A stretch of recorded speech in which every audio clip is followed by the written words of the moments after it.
Good evening, everyone. I'd like to welcome you to our Kenosha Forum on Wisconsin's Failing School Funding Formula. I'm Jerry Wilson. I am Interim Executive Director for the Kenosha Education Association, and I welcome you all. I have been in one side or the other of education for something along the lines of 35 years. I actually taught high school for 11 years and then started working for an education association and I've been on this side of the business, as I call it, ever since. And it's now 26 years on that side of the business. And working with education associations and educational personnel and school boards for all of that time. And I appreciate you being here. One of the biggest problems that we face in education, of course, is funding. And we have some people here that can help you understand that to a point. It can be complex, and it requires a lot of effort to make some changes that we need to have made. First of all, I'd like to introduce the president of the Kenosha Education Association, Ann Knapp, and she would like to do some, give you some words and introduce a couple of people.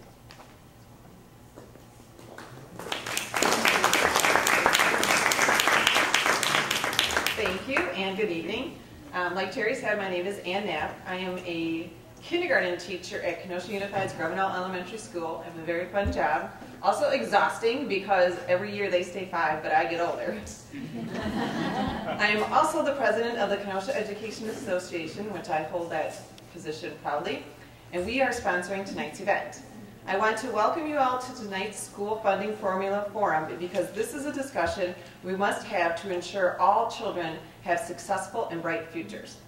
Thank you, Representatives Todd and Peter Barca, who are joining in our discussion tonight, and of course, Department of Public Instruction's Thomas McCarthy, who will do a funding presentation that is a must-see. Also in the audience, we have KEA Vice President Margaret Jeske,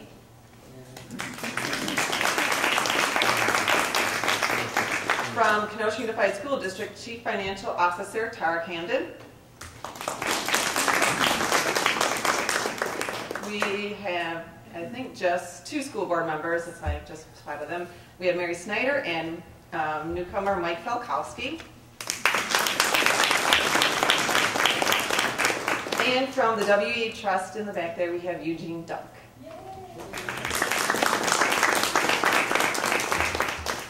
Thank you all for joining us in our conversation tonight. Your presence is very much appreciated. As I said in a media alert sent out last week, the funding crisis facing public schools is much bigger than the Kenosha Unified School District or our school board. The school funding system in Wisconsin is broken, and the funding problem is compounded by continued state cuts that are opposed by Wisconsin voters. In fact, a strong 78% of Wisconsin's voters oppose Governor Walker's plan to cut aid to schools by $127 million, according to a new poll by the Marquette University Law School. Only 18% support the proposal, and nearly as many, 70%, oppose Walker's plan to cut $300 million to the University of Wisconsin system. These voters know what we know. Investing in our schools builds stronger communities. Please join us in calling for adequate and sustainable state funding that keeps up with inflation so students are assured one-on-one attention and more opportunities no matter where they live or what their family circumstances are. What can you do is the question tonight. Well, let's capitalize on our time together tonight and write postcards to legislators who support these cuts. We have the postcards, postage paid, pre-addressed, that you can write your message on and return to staff so they can mail them. We also have sample messages that you can use as a guide to write your legislator. All you have to do is personalize them. And we have clipboards for you to share too, so please feel free. If there are no questions about the messages, I don't know if anyone has any, then I'm going to take a few moments to wish my colleagues a happy National Teacher Day today. Teachers give so much, a boost of confidence when a student really needs one, extra help when students are having trouble, a welcoming presence when everything else seems out of control in their lives. I urge you to take a moment during National Teacher Appreciation Week, which is this week, to share your appreciation for the special educators in your lives. On behalf of the Kenosha Education Association, thank you, Kenosha Unified staff, for your continued commitment to educate all Kenosha students now and in the future. Now let's have Jerry introduce our first speaker so we can hear what our legislators and the DPI have to say about school funding in Kenosha and Wisconsin. Thank you.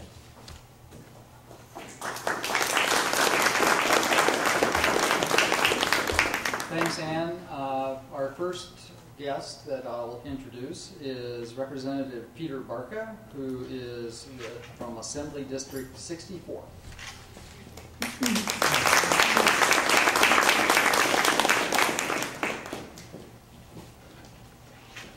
Thank you, Jerry and Ann, and happy National Teacher Appreciation Day. Thank you for all the good work that you do. Obviously, education is a foundation upon which we build our future leaders, upon which we build our values and our morality and our ability to have a successful society. And, you know, in Wisconsin, it's been one of the most important values that we've had for generations. Generation after generation in Wisconsin, our forefathers and mothers invested heavily to make sure that we had a world-class education system, and under much more difficult circumstances than we face today. We're in times of relative prosperity, where the economy nationally, at least, is going relatively strong. As you heard during the President's State of the Union address, unemployment is at pre-recession lows, employment is up, and all the economic indicators are relatively good. But in the state, obviously, we've not fared as well. And that's been one of the challenges that we faced is, despite the governor running under the concept that he would have a laser-like focus on jobs, we're 40th in the nation. That means that, only 39 states are better than us, which is really a sad commentary, and there has not been a focus. And that affects our budget mightily. But there's other choices that Republicans have made over the last 3 budgets that make this very difficult. At the onset, Jerry and Ann alluded to the fact that in this budget, the governor would once again cut $127 million out of public education. Now, that's on top of the $1.5 billion that the governor has taken out of education over the course of his previous couple budgets. So for school board members, for administrators, teachers, your job is just incredibly difficult to be able to try to manage with that, shrinking resources. And it's not healthy for our society. It's not good for our long-term economic stability. It's interesting because when new companies move here, and we've had pretty good success in our corner of the state, Kenosha County, we've had a number of new companies who have come here, and when you talk to the company executives and you say, well, why'd you choose Wisconsin? What about Wisconsin matters? They say, well, public schools is at the top of the list. That they want to have a place where their kids can, and their employees can have their children to be well educated, and that's always been one of the hallmarks of Kenosha and of Wisconsin generally.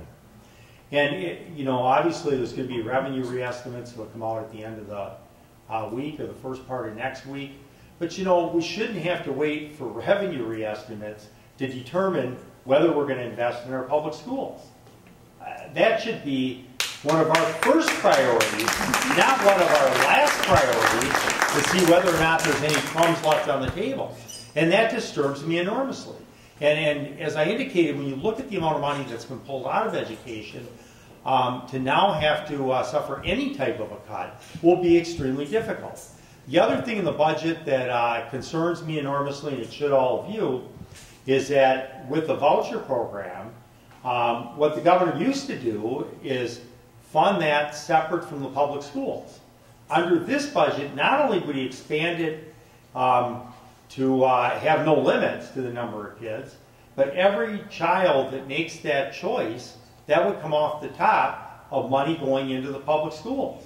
So in terms of stability, or in terms of school board members or administrators even be able to predict how much money they're going to have to work with, it makes it very difficult to predict.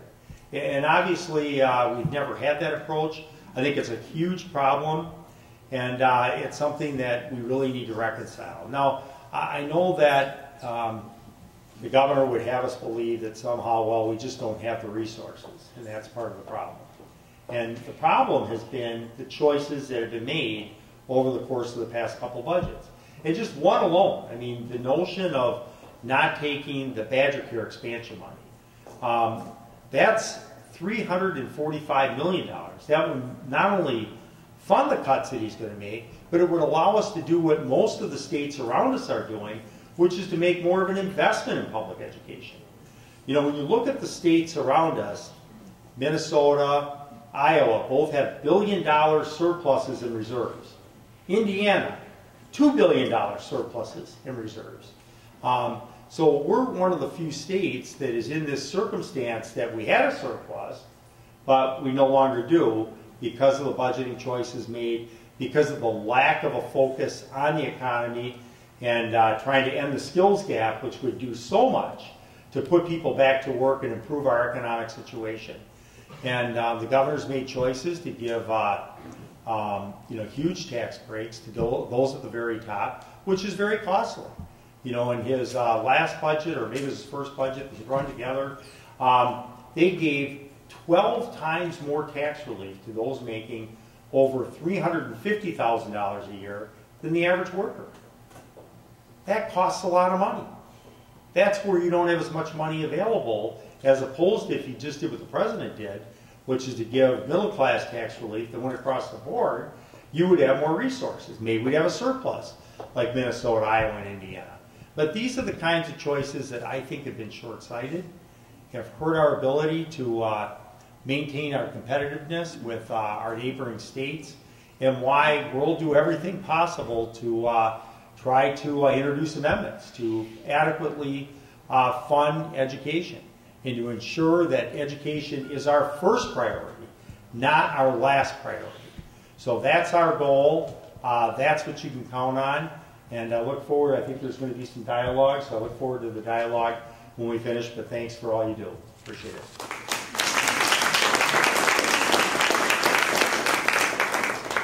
Thank you, Representative Barca. Our next guest that I wanted to introduce is Representative Todd Onstad from District 65.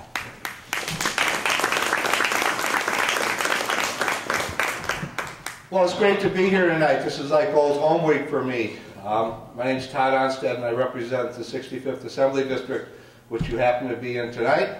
And I also grew up in this building. I served as a representative of the UAW for 25 of my 30 years working at American Motors and Chrysler and all the companies in between.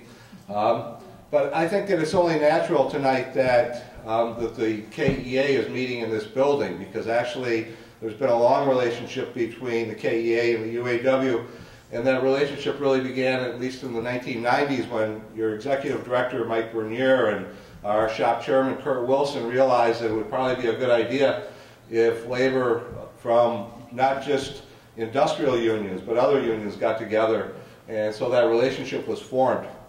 That relationship was even broadened in 2000 when Executive Director Bob Baxter came into the KEA, and Kurt certainly fostered that, and I was pleased to serve on the executive board with Kurt Wilson for, actually Kurt was on the executive board for all of my 25 years on the executive board and stayed for longer than I.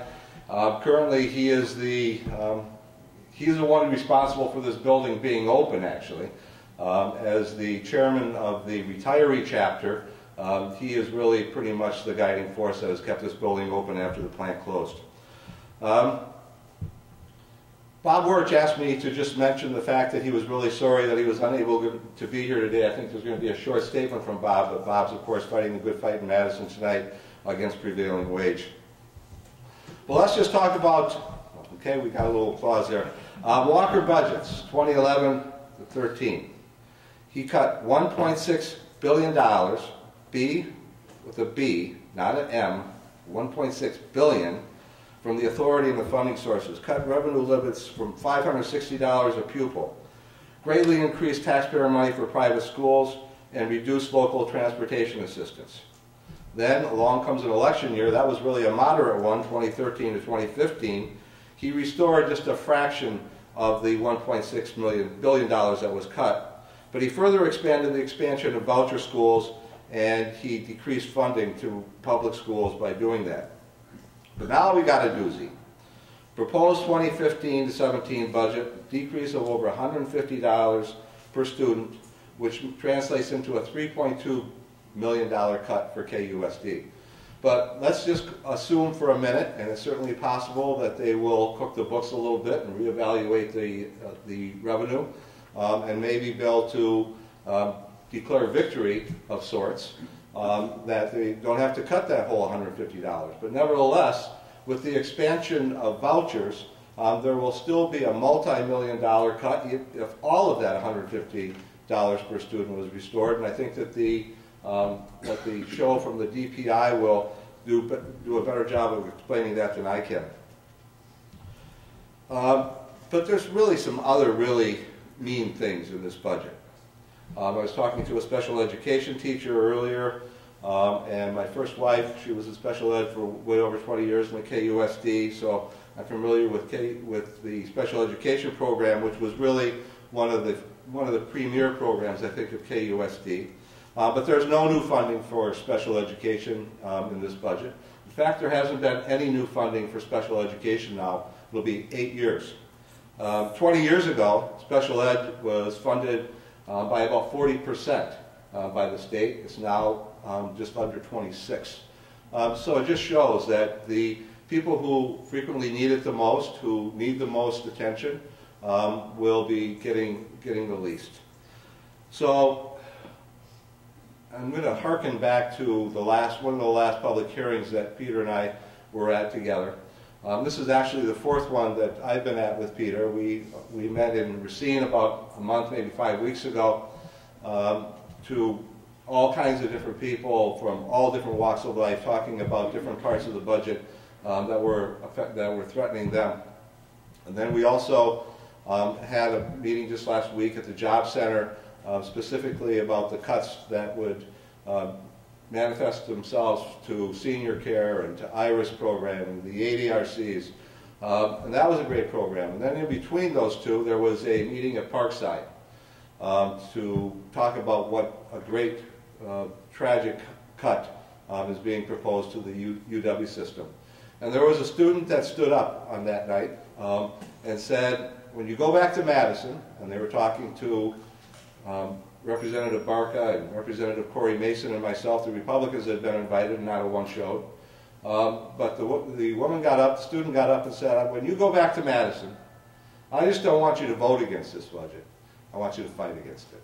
And that's what we intend to do. It's great to be here tonight. I'd like to thank both the KEA and also DPI for all that they're doing to educate people about this terrible budget, and we need to do all we can to stop whatever we can of this terrible, terrible budget.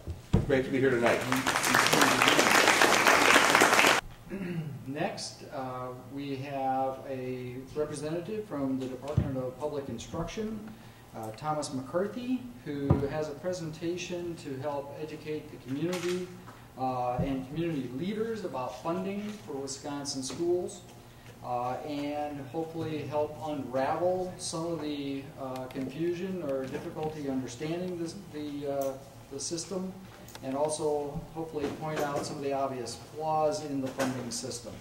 So without any further ado, Mr. McCarthy, I'll let you introduce.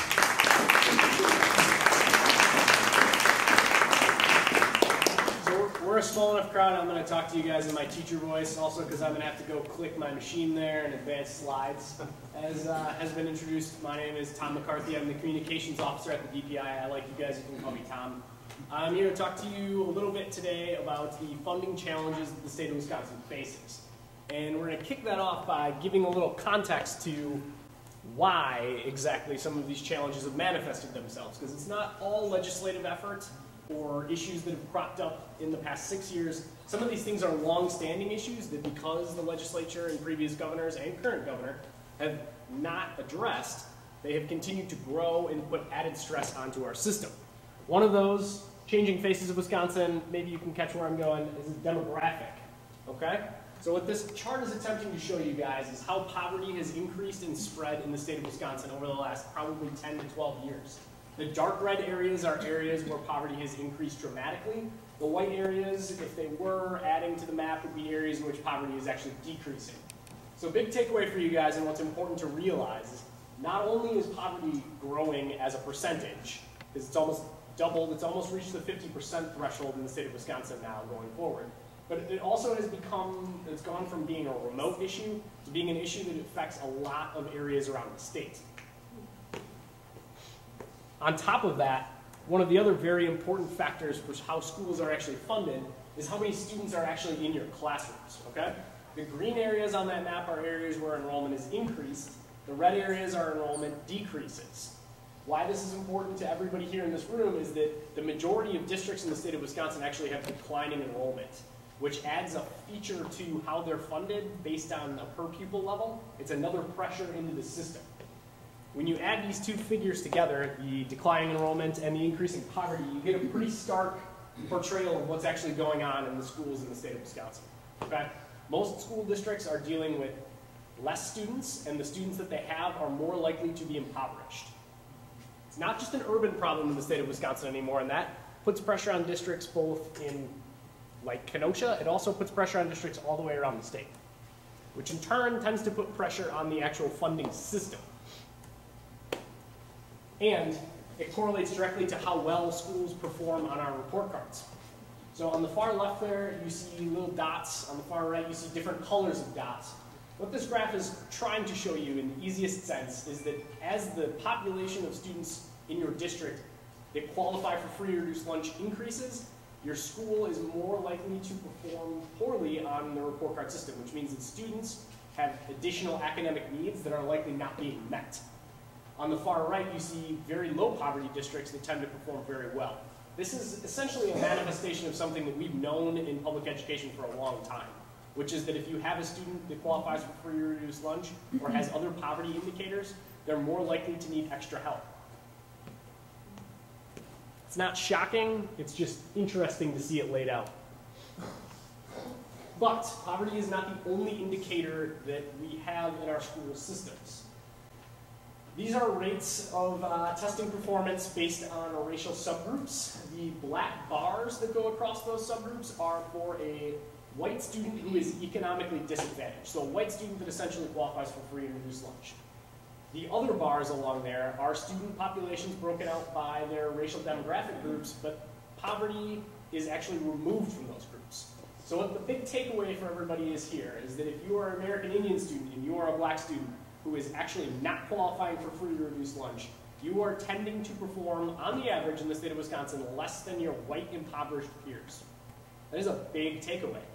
If you couple that with the original slide that showed poverty increasing around the state, and think about the fact that as poverty increases, mobility of people that are poor tends to also add into the equation, you'll see if you back out and take a census look, which unfortunately I don't have here, is that diversity is increasing in the state of Wisconsin. So this is not, again, not to harp on you guys, this is not just a Kenosha problem. That's even based on testing or like GPA factored in because the tests are racially biased. That, you know, that, this is actually just the WSAS, so it accounts for the students who are taking both a accommodated test if they have disabilities and the regular WKCE going forward now the Badger exam. So a bias in exams would reflect itself here. I'm not sure I really can talk to whether or not the tests are biased. They are validated by non-party groups that say that they're not. But that's a good point. Another piece of this puzzle is that students, as I mentioned before, who are in different racial subgroups that are considered minorities tend to congregate into specific schools. So what this is showing you is that as you look across the breakouts for each of the report card categories that the department puts together, the significantly exceed schools tend to have a racial makeup that is mostly white. When you get down onto the other end on the far left there, the schools that are struggling the most tend to have the largest racial subgroups. So both a poverty issue and a demographic issue. So this is the part where a small group, I'm going to kind of tailor this presentation based on your knowledge areas. So I'm going to do a little inventory of knowledge, so to speak. I want to see a show of hands for anybody that thinks they can explain to me in a sentence or two what a 2R or an independent charter school is. How am I doing here? All right. How about a public traditional charter school? So one that's authorized by your local school board. Boy, we're going to have some fun tonight, guys. How about a school that would qualify to participate? I got one. A school that would qualify to participate in any of the parental choice programs. Maybe, I got one, maybe, I got one, I got one. All right. So, this is when things are going to get fast and heavy. But the one thing that I want everybody to remember here in this room as we get through this is that the vast majority of students in the state of Wisconsin are educated in a public school. If you lump the charter schools in together, which technically are public schools, you will see that a whopping 87% of students in the state of Wisconsin interact with a school that is traditionally public. Now, on the other end of the vouchers there, you see that there are some independent 2R. We're going to get into that, but in the truest sense of the word, despite their governance model being different, they are treated as public schools. They have to take tests, they have to meet licensure issues, they have to file auditing and actually report to the state all of their financials. So, again, not to harp on you here, but 87% of the students in Wisconsin are educated in a public school. This is a chart that shows the growth of the voucher program in Milwaukee over time. You'll notice that there's a bottleneck and a point at which things really take off. In 1998, the state Supreme Court, along with the legislature actually pushing the issue, decided that they were going to let schools participate in the voucher program, which was originally constructed as a means by which a student in a failing district, henceforth Milwaukee at this time, could leave their school and attend a private school that gave a non-religious education without cost. In 1998, the state said, doesn't have to be non-religious anymore. We're going to let religious private schools into the program. Since that point forward, things have increased dramatically. And the big takeaway here I want you guys to note is that in 1990-91, which is at the conclusion of the first year of this program running, second year, excuse me, the program cost the state $743,000. Last year, all of the programs added up in the state cost $212 million to run for 1 year. So as that increase has taken place, it's put more financial stress on the system. As Representative Barca pointed out at the beginning of this, these are dollars that come straight from the general purpose revenue. So they're not actually allocated based on a funding system that interacts with your school. But what this does do is it puts added stress on where dollars are spent elsewhere in the state. So when you think about the pool of money that the state collects, all of your tax revenues, and starts dividing up, when you're cutting that pie up, if somebody's slice is getting bigger, that means yours is going to get smaller, or it's going to be more difficult for you to cut your slice out. One of the other pieces that has rapidly changed over time in the Milwaukee program, as well as the Racine and Wisconsin programs, is that the schools that are participating in this program are more likely to be incredibly dependent on a voucher. So as a private school, they are technically, before they interact, all private pay, meaning parents say, I want to send my kid here, I'm willing to foot the bill of the tuition. As soon as these schools enter into a voucher program, whether it's the Milwaukee, Wisconsin, or Racine, they start taking money from the state. They have to meet some limited guidelines. In essence, they have to prove that they're a private school. Their teachers have to have a bachelor's degree, and administrators. And they have to do some fairly simplistic financial calculus for the department to prove that they're solvent, essentially. We don't see a whole lot more from them aside from those things. As they go on in time, they become more dependent on the voucher. As you can see here, the Milwaukee program has been around for almost 25 years, actually 25 anniversaries recently. The Racine program has been around for 3 years. The Wisconsin program is in its second year right now. So Milwaukee, at one point in time, probably looked a little bit like Wisconsin and Racine. Over time, it has increased to now, if you walked into a classroom in an average school in Milwaukee and asked students who were on the voucher to raise their hand, 8 out of 10 of them would raise their hands. Okay? In fact, there are, let's see on this graph right here, around 26 or 7 schools that are 100% voucher students. Now this is important because what the program has essentially turned itself into is both a reflection of receiving public dollars and the fact that it's growing into what is becoming an entitlement program for the parents and schools both. By the way, the Wisconsin program last year was at 4%, and the Racine program, I believe, was somewhere around 30%. So growth happens quickly.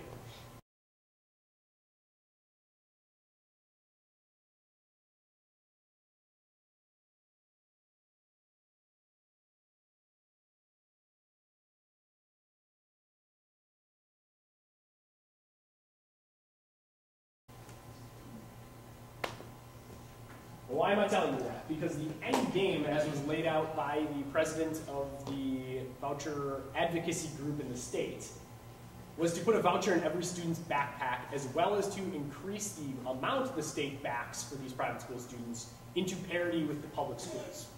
So what do we know about cost? How much would that actually cost the state? As we're talking about the pie piece, I told you it was $212 million for the program in the last year. To bring all of the students who are currently just attending a private school based on parental selection, that's 93,000, times the average expenditure for a district, revenue limit parity of $10,000, gives you $930 million. To bring the students who are currently already receiving a voucher up to that $10,000 parity, because right now they either get $7,210 if they are in a K-8 school, or they get $7,856 if they are in high school, into that $10,000 parity, is another $77 million in additional cost. So to bring every student onto the program in universal parity with public schools, it would cost the state about $1 billion, a little over $1 billion. Now the big whopper here is that that assumes that no students are going to leave a public school to attend a private school if this program kicked into action. So this is the kind of thing that we're dealing with. When we talk about slow creep and we talk about the advancement of these programs, there is a direct financial implication to the slow creep and to the advancement of these programs. Now this is assuming, again, the calculation, as Peter mentioned, that does not actually reflect what the governor has proposed in his budget. So I think we need to be upfront and acknowledge that now, and if this moves fast, please feel free to raise your hand and ask me any questions, because we're kind of jumping into a little bit of the finance world when I explain this. And we'll go through a little bit of what a revenue limit is, what aid is, and what property taxes are in a bit. But because we're sitting on the slide, I think it's good to do now. Let me ask one quick question. Shoot. Because the marginal cost you got is $77 million for that second box. Yep. Can you explain that? Sure. So again, those students are reflective of how many are currently in the voucher program. So right now there are 23,616 voucher students in the state, Racine, and Milwaukee programs that are in grades K through 8. 23,000? 23,616. And I can send you this stuff so you shouldn't need to worry about adding it up. So if you were to take their current voucher payment, which is $7,210, and bring it into direct parity with what the average district spends on a student in the state of Wisconsin in the public schools, that would cost you $65 million. If you were to do the same with the high school students, which there are less of, there's only 5,000-ish students, that would cost another $11 million. Adding together, plus the fringe aspects of those numbers, you get to $77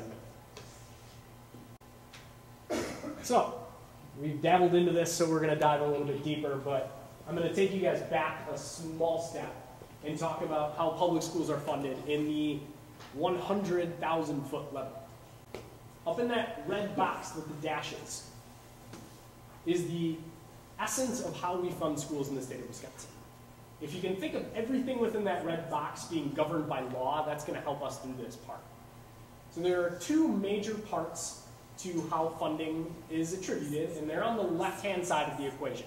The reason we put property taxes on the right-hand side of the equation is because when you go out into communities, that's the thing that, by and large, people want to know. So what I'm trying to tell you is how your property tax bill is actually added up, okay? On the left is your revenue limit, which is a statutorily set piece by our legislature and governor, in which it is a governing document that says this is how much money you can spend as a district on all of your educational costs. On the right there, so next to it, is state equalization aid, which means how much money the state is willing to attribute to go toward those educational costs.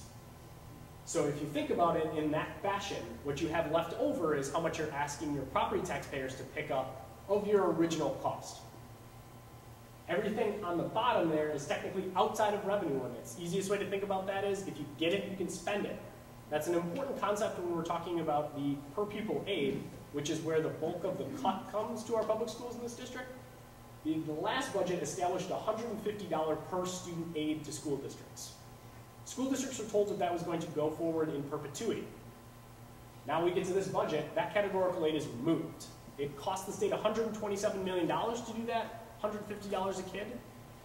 Most districts spent that money because you had to spend it if you wanted to use it. So being educated about how the school funding system works is an important piece to being able to talk about how this cut actually is affecting your districts. Because it's, in essence, a different kind of funding reduction than ones that we're used to seeing in the state of Wisconsin. And that's bad to say used to seeing, but it's become the nature of what we're dealing with. The piece of the pie that I was talking about earlier, this is a reflection of that. GPR dollars and how much go to public education.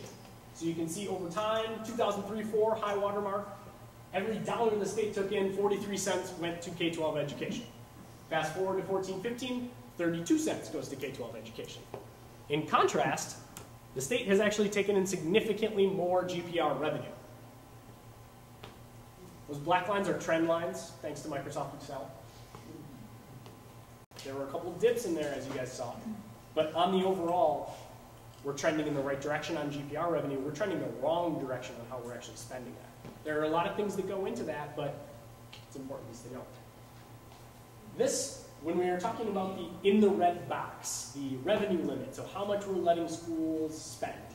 Historically speaking, as this graph shows you, we were allowing schools to increase based on enrollment changes to keep up with the cost of inflation. So on average, you were getting about $200 a pupil in revenue authority to add on to make sure that your schools were keeping up with inflation. The first year of the Walker budget, the giant spike down reflects the 5.5% reduction that was actually passed on to districts in the state of Wisconsin. Going forward, that little red graph, as we've kind of begun to creep toward putting a little bit more money back into public education, is the creation of that per pupil categorical aid. That outside the actual formula aid that districts had to spend if they got. What happened when revenues went down by 5.5% was the easiest place for school districts to look was staff. On average, I think in the state of Wisconsin, the budgets of our school districts are about 80% staff costs. So when you take a 5.5% reduction, you're gonna have to make some tough decisions on staffing. What that amounted to was a lot of lost knowledge. Because as we've seen these staff positions gradually begin to fill back in, the average experience of a teacher both in district and in the state of Wisconsin has decreased, which means a couple of things. Like I said, first of all, that means that your classroom expertise is slightly down. It also means that the mobility of teachers is seemingly up. It's tough to tell because of how we run our system in the state of Wisconsin, whether or not that is a big problem or a little problem. And that's something that we're constantly looking into, but can't really tell. Outside of that red box that we talked about with the finance picture, you also have the ability of a local district to exceed their revenue authority by vote of the majority of citizens. What this reflects here is a historic picture of referenda that were passed in the state of Wisconsin. The referenda that we're starting to see districts pass now are called non-recurring or recurring referenda. At the department, we call those referenda for operational purposes, which means that they need the money to stay in order, to stay working. Historically, you'll see on the overall, that number is a rather low passage rate because people tend to view them pessimistically.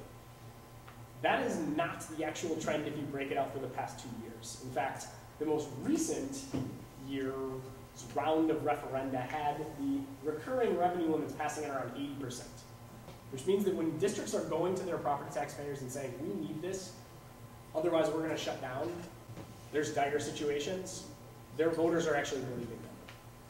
And it's true in most cases. We've had several districts that have gotten to the brink of closing down. Something that Representative Onstad touched on that's very important to think about in the background of all this stuff, that use it if you got it sort of funding affects two very important programs in the state of Wisconsin, special education and English language learners.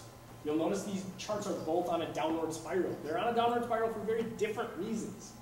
We actually identify less students as being in need of and having disabilities in the state of Wisconsin than we did in the past. However, their costs are still continuing to inflate. So the first graph there is a reflection of the fact that, as Representative Onstad mentioned, the finance for this particular system has been frozen for 8 years. If you could take this back even further than Representative Onstad mentioned to 1979, you would have seen that that percentage was around 79%. So back at that point, we gave districts who had students with disabilities 8 cents on the dollar to educate those kids. In the year 2013, we gave them 26 cents on the dollar.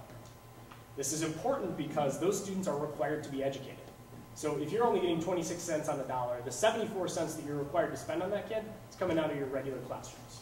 The ELL population has actually been increasing tremendously while its funding has also been frozen, which has put a different kind of pressure on the system in that not only are there more students who qualify for the services, but there's less money for them.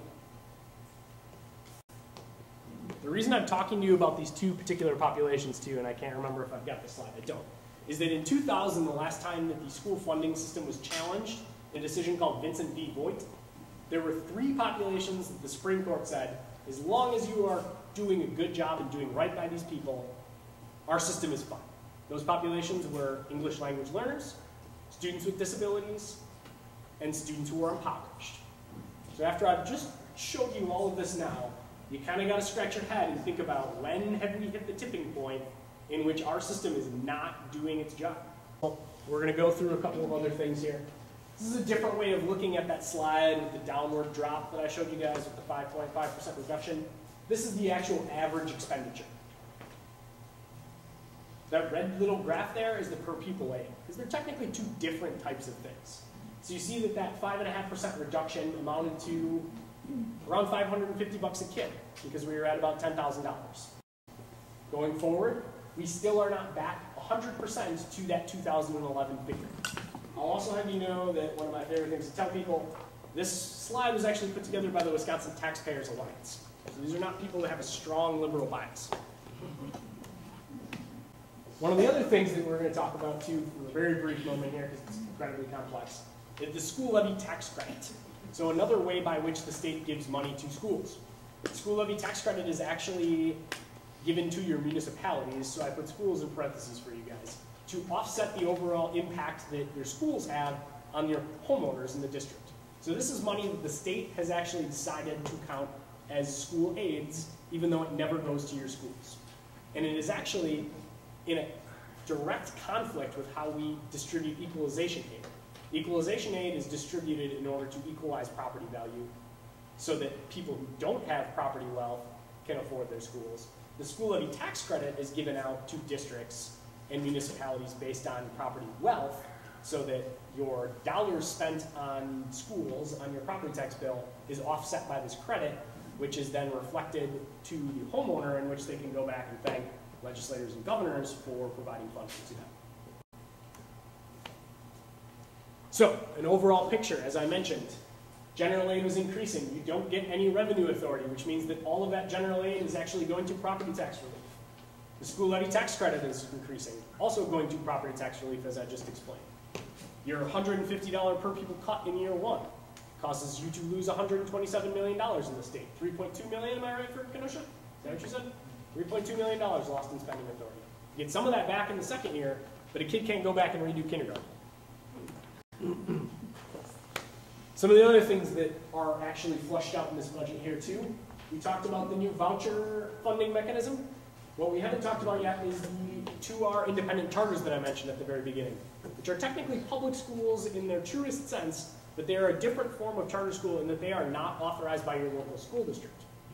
Right now, we have a few entities in the southeastern Wisconsin area that can authorize these particular schools, and they operate in that area only right now. We have our first one that actually left true Milwaukee and is in Waukesha right now, but these schools actually compete directly for your public school dollars. So that pie that we were talking about before, you can throw it out the window. These schools take $8,075 a kid and that money is taken out before we distribute equalization aid to your districts, meaning that the more kids that enter into this program, the less money you have in your public school districts. So, why am I telling you that on this slide? Because that small southeastern Wisconsin situation, under the governor's budget proposal, would be moved into a statewide chartering board, which would approve entities, groups of people interested in doing charter schools, who can then authorize entities to do charter schools. I know, it's bizarre, but they authorize authorizers. So they aren't actually creating any schools. They would authorize someone to go around Wisconsin and say yes or no to a charter school anywhere they wanted. There are some limitations in that the district that they were authorizing in has to have about 4,000 kids. Otherwise, the school district can say no. What's the current process? What's that? What's the current process versus? The current process for an independent charter, they have to be approved by UW-Milwaukee, the city of Milwaukee. UW-Parkside has the authority to do one, which they currently use. And that's the key, I think. So it's pretty limited. The point key you're making is there's a spectrum of accountability that this would totally devastate. So it's not, you know, being opposed to charters per se, but Exactly. Yep. but this would totally eradicate any accountability. This is a completely different charter model than there's a great quote from the national director of the Charter School Alliance, who was asked for a comment in the Journal Sentinel quote about what this does. And he was dumbfounded. He had never seen any system like this before. Because what you're doing is you're removing a parent's ability to go to somebody and actually say what is going on in the school. You're then going to an entity that's been authorized by a board.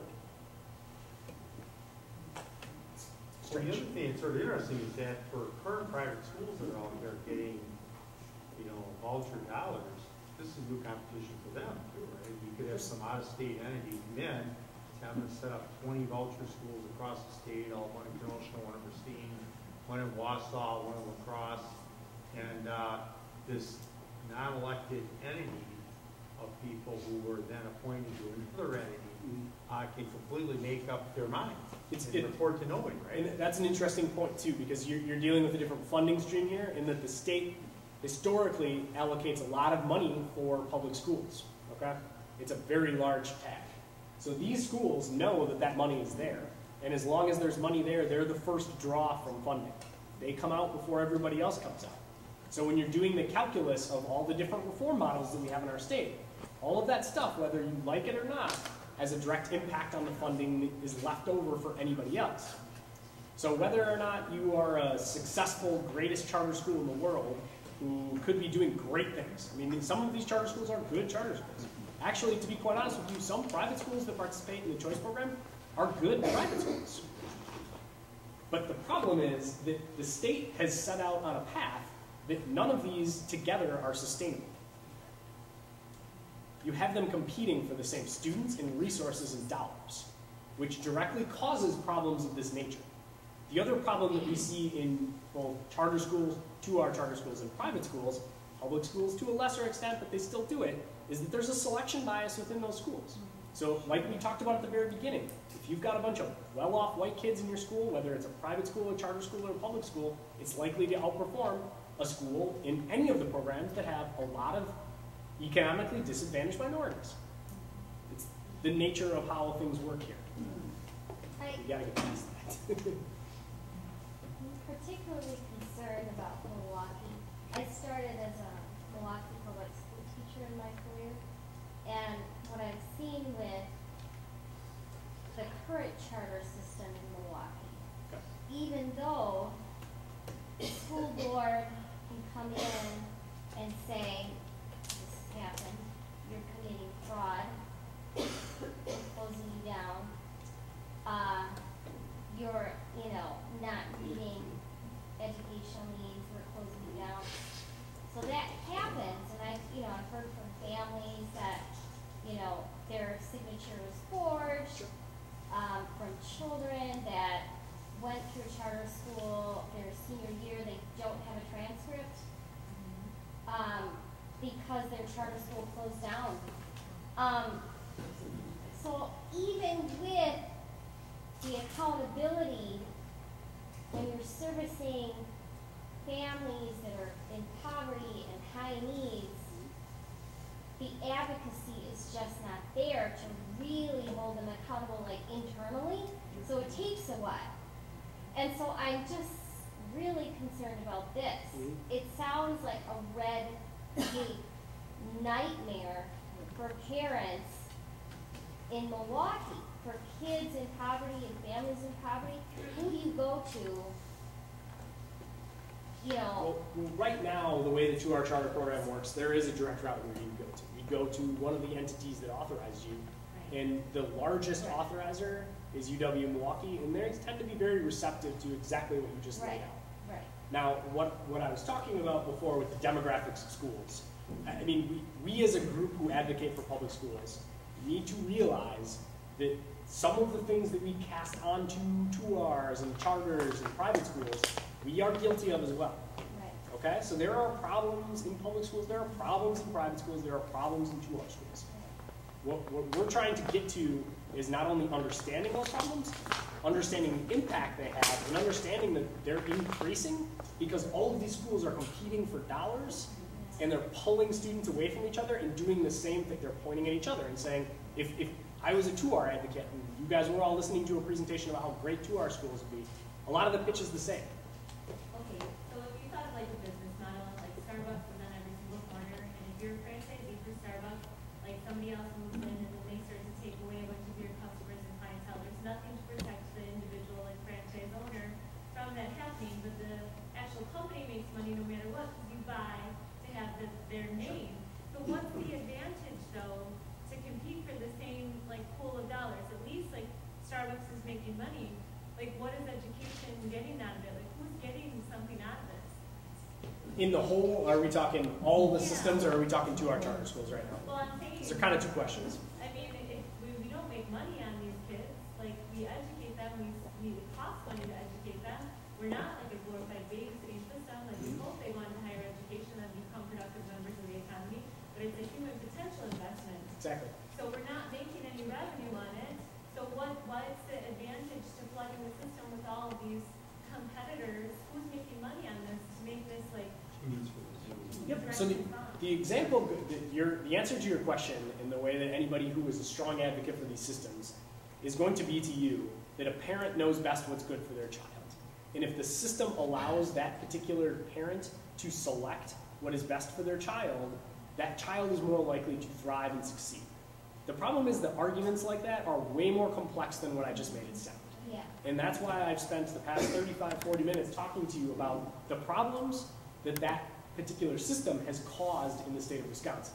What's also interesting to think about is that Milwaukee, which is the largest and longest running urban voucher program in the United States of America, now got added in this 2R system in the past 15 years, and still has a public school system, okay?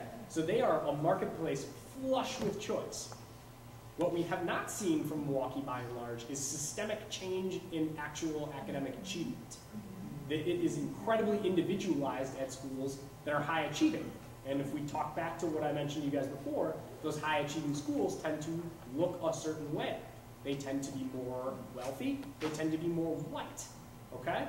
So at the end of the day, what we've bought ourselves is a lot of political hand-wringing and arguing with a new set of boogeymen. So it's an important thing to realize. It's one thing to be able to point out these problems and to say, I understand this, you're incorrect. But as we're kind of getting to here, as I'm concluding here, I kind of want to leave you guys with something to talk about that's positive. And actually, funny enough, I was talking, and I can't remember your name at the beginning of this. We were talking about what it means to be an advocate. So much like the 87% of students are educated in public schools that I gave you guys earlier today, we spend 80 to 90% of our time talking about the problems in our system, which generally would have you believe that our system is terrible, okay? That our schools are failing, that there are all these terrible things that we need to address now. What I'm trying to tell you guys is that that is the case. This is the information that I've just loaded into you guys. This presentation is available publicly. You can go access it. All of the data that we pulled from this, available publicly. To be a good advocate, you need to have the information about why there is a problem, but you also need a positive portrayal of why you're out there advocating, why you want to change.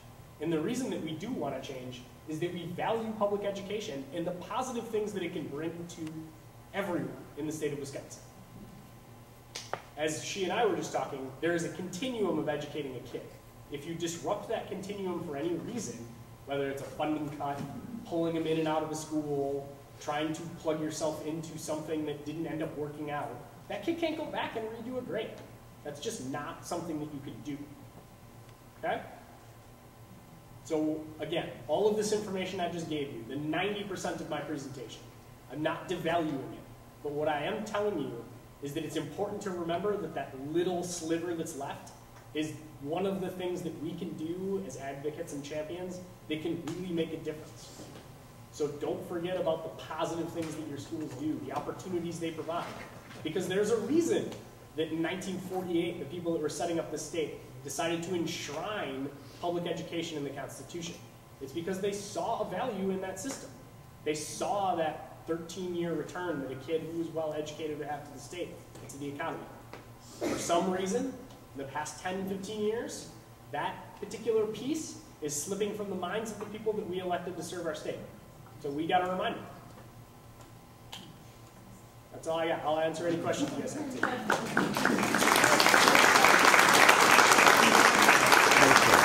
Okay, so Todd Price with Kenosha Community Media, which is Channel 14 in Kenosha, and we're doing a little bit of a wrap up here, and you just did a nice presentation, lots of facts and figures. If there were a few facts and figures, and if you could introduce yourself first of all. Sure. My name is Tom McCarthy. I'm the communications officer at the DPI. And Tom, if you could just wrap up with just a few facts and figures to leave the audience with, that we'll see this pretty shortly.